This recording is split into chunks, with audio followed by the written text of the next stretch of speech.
Hi అండి, అందరికీ నమస్కారం. ఈరోజు మన వీడియో వచ్చేసి గోరుచిక్కుడుకాయ కర్రీ అండి. ఈ గోరుచిక్కుడుకాయని గోకరకాయ అని కూడా అంటారు. ఈ గోకరకాయ కర్రీ అనేది చాలామంది అంత ఇష్టపడరండి. కానీ దీంట్లో ఫైబర్, ప్రోటీన్ చాలా ఏ, బి, సి అనే చాలా రకాల ప్రోటీన్స్ దీంట్లో ఉంటాయండి. ఇది ఆడవాళ్ళకైతే చాలా మంచిది. సో మరి ఈ కర్రీ మంచి టేస్టీగా ఎలా చేయాలి అనేది ఈ వీడియోలో చూసేద్దాం. మరి ఇంకా స్టవ్ ఆన్ చేసుకుని కళాయి పెట్టుకుని దీంట్లోకి 2-3 టేబుల్ స్పూన్ వరకు పల్లీలు వేయించుకుందామండి. ఈ పల్లీలు దూరగా వేగిన తర్వాత దీంట్లోకి ఒక 2 టేబుల్ స్పూన్ వరకు నువ్వులు కూడా యాడ్ చేసుకుందాము. 1 టేబుల్ స్పూన్ ధనియాలు, 2-3 ఎండుమిర్చి, చిన్న ఎండు కొబ్బరి ఇవి కూడా ఇలా దూరగా వేగిన తర్వాత అవి మిక్సీ జార్లో తీసుకుని పక్కన పెట్టుకుందామండి. ఇంకా దీంట్లోకి ఒక 2-3 టేబుల్ స్పూన్ వరకు ఆయిల్ యాడ్ చేసుకుని కొంచెం ఆవాలు, ఒక మీడియం సైజ్ ఆనియన్ చిన్న చిన్న పీసెస్ కింద కట్ చేసుకుని 4-5 పచ్చిమిర్చి కూడా వేసుకుని దూరగా వేయించుకుందామండి. ఇలా దూరగా వేగిన తర్వాత దీంట్లోకి సన్నగా కట్ చేసుకున్న చిన్న చిన్న పీసెస్ కింద కట్ చేసుకున్న ఎర్రటి టమోటా కూడా యాడ్ చేసుకోవాలి. 1 టేబుల్ స్పూన్ పసుపు, 1 టేబుల్ స్పూన్ సాల్ట్, కొంచెం 1 టేబుల్ స్పూన్ అల్లం వెల్లుల్లి పేస్ట్ కూడా వేసుకుని మొత్తం టమోటాలు చాలా మెత్తగా అండ్ బాగా ఆయిల్లో మగ్గేంత వరకు వేయించుకుందామండి. ఒక 5 మినిట్స్ మూత పెట్టుకుని పక్కన వేయించుకుందాము. ఈలోపు మనం మిక్సీ జార్లోకి ఇవి తీసుకుని దీంట్లోకి కొంచెం వాటర్ యాడ్ చేసుకుని మెత్తటి పేస్ట్లా పట్టుకుందామండి. ఇంకా చూడండి, టమోటా అయితే మొత్తం చాలా గుజ్జుగా రెడీ అయింది.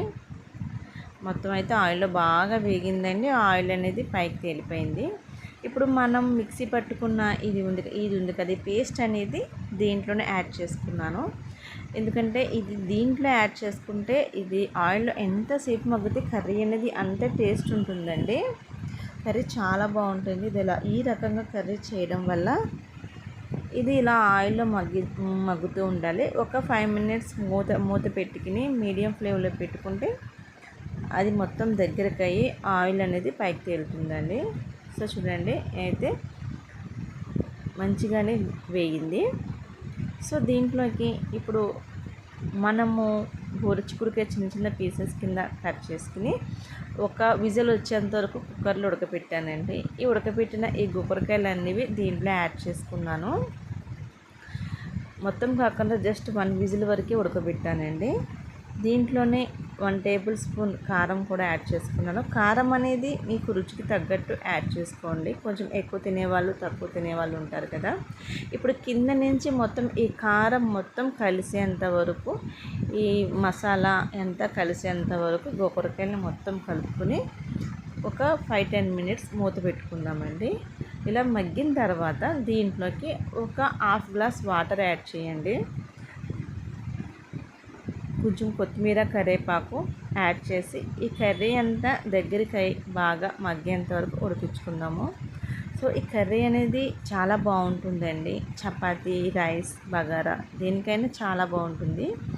ఫైనల్గా కర్రీ అనేది రెడీ అయ్యిందండి. ఇంకా దగ్గరికి కావాలి అనుకునేవారు ఇంకొంచెం దగ్గరగా ఉంచుకోవచ్చు. సో నాకైతే ఇట్లా సరిపోతుందని చెప్పేసి నేను ఆఫ్ చేసేసానండి. సో ఫ్రెండ్స్, మరి ఈ కర్రీ అయితే ఎలా ఉంది ఒకసారి మీరు కూడా ట్రై చేసి కామెంట్ బాక్స్లో కామెంట్ చేయండి. Thanks for watching. బాయ్ అండి.